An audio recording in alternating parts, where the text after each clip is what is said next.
But I wanted to do an additional video for people who maybe are really short on money, and maybe they've got some time.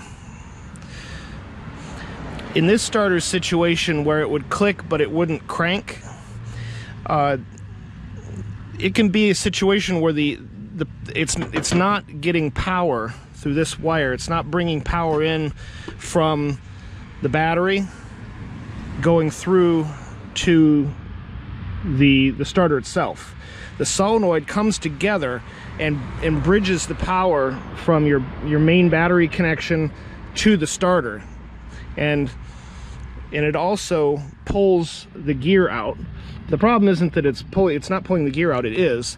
The problem is that the contacts inside are corroded and not allowing power to pass.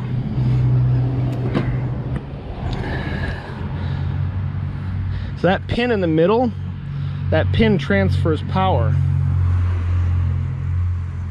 And this pin had a whole bunch of corrosion on it, and it was just, I had to chip it away. But I'm gonna go one step further. I'm gonna use a Dremel, and I'm gonna clean that to where it's shiny. And then the other part is here. I didn't clean this yet, but you can still see there's some buildup on the center. I can feel it. And that buildup is preventing a solid power flow connection. So when I'm done with this is gonna be clean, like brand new clean, and this pin inside is gonna be brand new clean. And that is actually the problem with this starter. It's not the starter itself. So I just wanted to share that with you guys. It's an old school kind of mechanics thing. I'm not a mechanic, but I've talked to mechanics. I had crappy cars 30 years ago when I was in high school, so I talked to a lot of mechanics about stuff, and that's one of the things that they were telling me.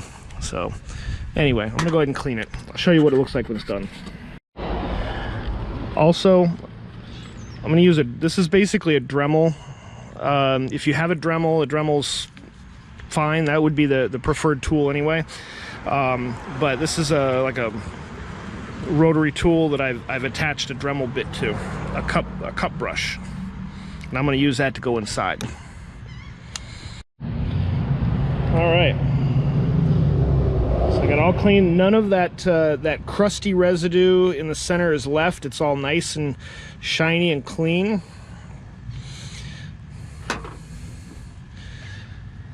The same thing. It's a little hard to see internally, but I cleaned it up with the Dremel really good.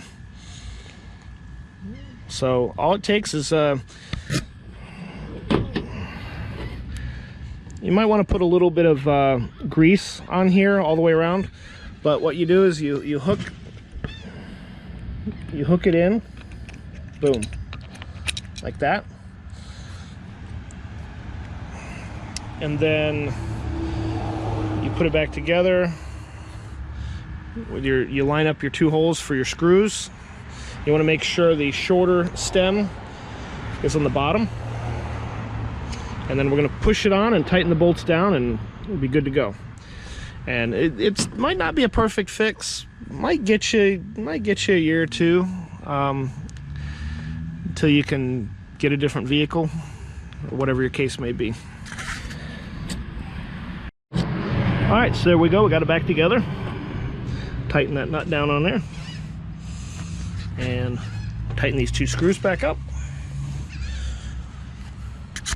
All right, I wanted to do a little quick video of what it looks like inside where the starter mounts before I put the starter back in.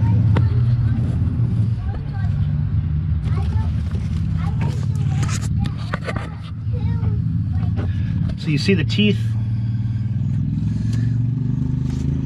The teeth, that's your flywheel. That's where the gears from the starter will engage, and that's they look I don't know, fairly clean. There's a little angle on them, and that could be from the starter engaging all these years, but the angle's pretty consistent on all of them, so that may be the way it was designed. I've seen some flywheels that are torn up pretty bad, but that flywheel looks good to me. So you can see where the bolts are for the starter. One's here and one's here. And then there's an alignment pin that goes here. So, all right, guys, just reverse install. I don't have the bolt specs on the cables. You might have to look online for that, for tightening all the bolts back up.